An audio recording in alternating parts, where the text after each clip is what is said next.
Hello everyone. In this video,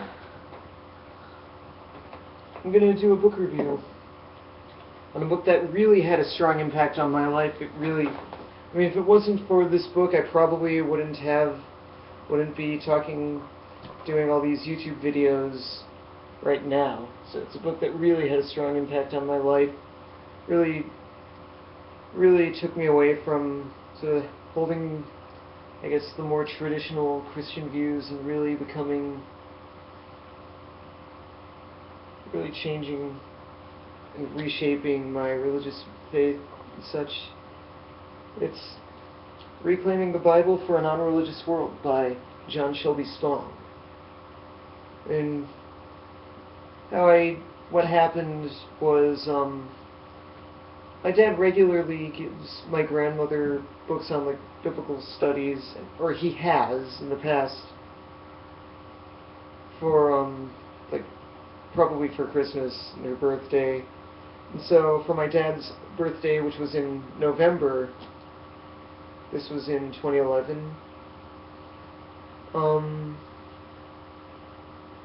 my grandmother gave this to my dad for his birthday.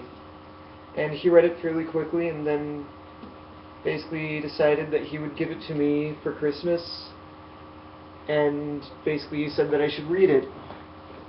And when I started reading it, I was first very reluctant to embrace what was in it. And I was beginning, and I was going through it fairly slowly. And I was like, oh, but that doesn't mean that, it doesn't... No, well, sure, but that doesn't mean this, or that doesn't mean that. And, well, God could do like this, and I was I guess, in denial of some of the things. And I was also thinking, oh, it would be so much better if this was coming from a biblical scholar just simply giving the facts, and not some bishop trying to change Christianity, not some person with his own agenda to do this and that. But then,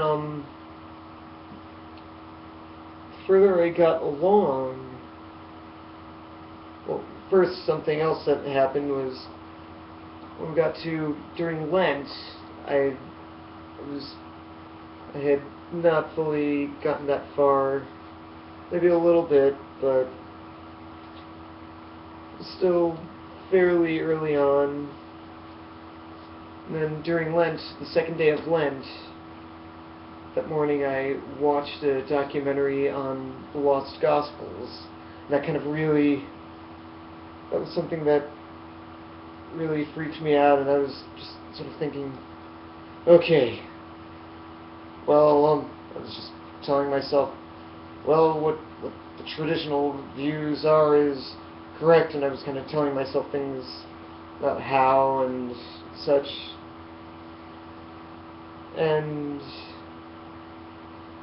then when I was getting further along in this book, it was when I got to chapter 15, this chapter on the book of Hosea, I was really starting to see, wow, he really does have a love for the Bible. He's not writing this book against it. And then it's like, I remember his chapter on the book of Jonah definitely spoke with a lot of love and a lot of passion for the scriptures. And something that really stood out for me just a little while later was his chapter on the book of Psalms. He basically started out by telling a story about a very fundamentalist congregation for their hymnals. Instead of having all these other hymnals that people have written, they basically, all the words for all their hymns were from the book of Psalms. Basically they just set melodies to the book of Psalms, and basically made this comment that we're not singing the word of man, we're singing the word of God. And he then commented, in a very ironic way, what they did is sort of fits with what the book of Psalms originally was. a hymnal book.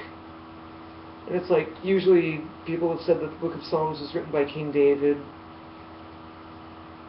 I mean, it's like, it is a cool, kind of a cool idea, sort of this king writing all these poems, but I think it's just as exciting and just as fascinating.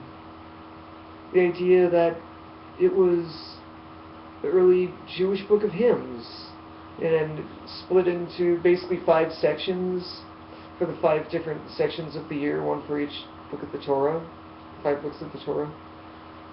And then when I got to the New Testament, I was thinking, okay, I'm ready.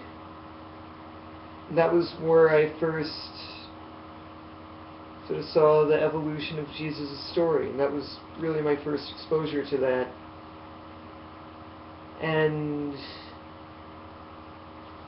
he also commented on the idea that the Gospels were written for liturgical purposes, to be read in the Jewish synagogue throughout the entire Jewish year, at least Matthew and Luke.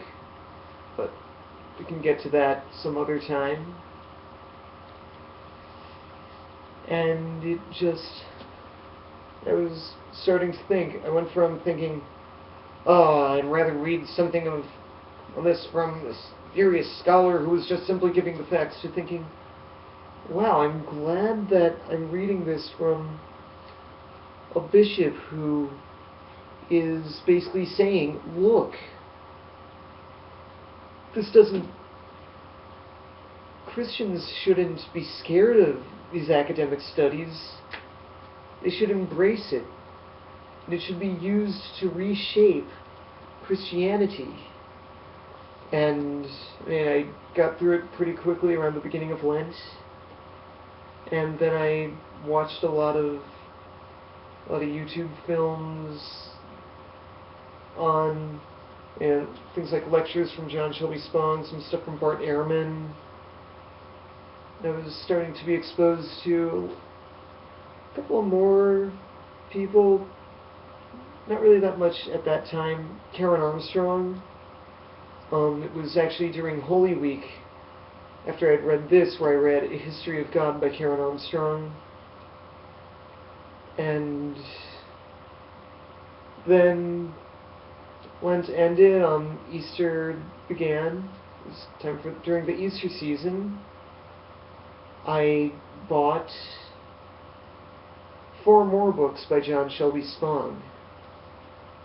And then, I think a year or so later, I decided, you know, when I first read this book, I read it with sort of a bit of reluctance to embrace some of the information in it. Let's maybe read it again. And I read it, and again, enjoyed it. But basically, to give my opinion on it overall, I think it's a great introduction to biblical studies. Really, maybe a great introduction to the Bible.